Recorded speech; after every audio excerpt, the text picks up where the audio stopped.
ନାଇଁ ଆମେ ତ ଆପଣମାନେ ଜାଣିଛନ୍ତି ଗୋଟେ ରେଡ୍ କରିଥିଲୁ, ମାସିଭ୍ ରେଡ୍ ଗୋଟେ ହେଇଥିଲା। ତାପରେ ବି ଦେଖିଲୁ ଆଉ କିଛି ଲୋକ ଏ ବେପାର କରୁଛନ୍ତି, ତା ସହିତ କିଛି ବିଫ୍ ଟ୍ରାନ୍ସପୋର୍ଟେସନ୍ ମଧ୍ୟ ବାହାରୁ ଭଦ୍ରକକୁ ହେଉଛି। ତେଣୁ ଏଇସବୁକୁ ଦୃଷ୍ଟିରେ ରଖିକି ଆମେ ଦେଖିଲୁ ଯେ ୟା ପାଇଁ ହୁଏତ ଭବିଷ୍ୟତରେ ପୁଣି ଛୋଟ ମୋଟ ଗଣ୍ଡଗୋଳ ବି ହେଉଛି ବିଭିନ୍ନ ଜାଗାରେ। ତେଣୁ ଏଇ ଦୃଷ୍ଟିରେ ରଖିକି ଆମର DIG ସାର୍ଙ୍କ ନିର୍ଦ୍ଦେଶ କ୍ରମେ ଆମେ ଏଠି 3ଟା ଜିଲ୍ଲାରେ ଆମର ହେଉଛି, ସେଇ ସହିତ ଭଦ୍ରକରେ ମଧ୍ୟ ଆମେ କରୁଛୁ। କାଲି ଆମେ 6ଟା ଜାଗା ଆମେ ରେଡ୍ କରିଥିଲୁ, 6ଟା ଘରେ।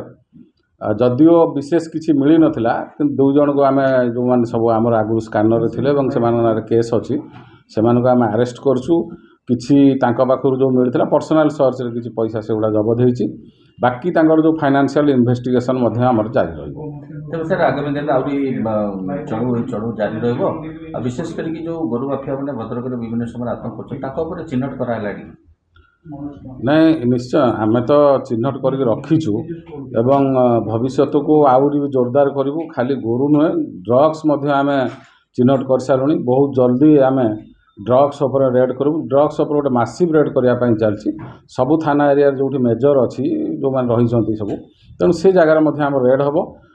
ମୁଖ୍ୟତଃ ଆମର ଭଦ୍ରକ ରୁରାଲ୍ ଟାଉନ୍ ଏବଂ ପୁରୁଣା ବଜାରରେ ଯେଉଁମାନେ ଅଛନ୍ତି ଡ୍ରଗ୍ସର, ଯେଉଁମାନେ ମାଫିଆ ଅଛନ୍ତି, ଯେଉଁମାନେ ତାଙ୍କର ଟ୍ରାନ୍ସପୋର୍ଟିଂରେ ଅଛନ୍ତି, ସେଗୁଡ଼ା ସବୁ ଚିହ୍ନଟ ସରିଲାଣି ଏବଂ ବହୁତ ଜଲ୍ଦି ଆମେ ତାଙ୍କ ଉପରେ ରେଡ୍ କରିବୁ।